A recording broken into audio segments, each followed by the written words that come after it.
So this is the interior of the Seth home. I just showed you the exterior from an exterior view anyway, to put the soffit up on the back porch. I wanted to run you through the inside real quick. A couple of the exterior door units that'll be going out to the back door for the outdoor patio. And then we've got their iron door. We just got that installed today.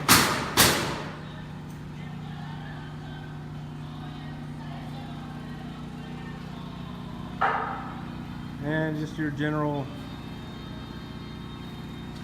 framing package, exterior of the house. You can see they're coffered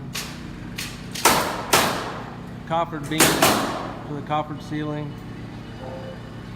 and the main beam for the roof support sets above the coffered ceiling. So that's it for now. Thanks for tuning in. Remember to like and subscribe our page. We do appreciate that.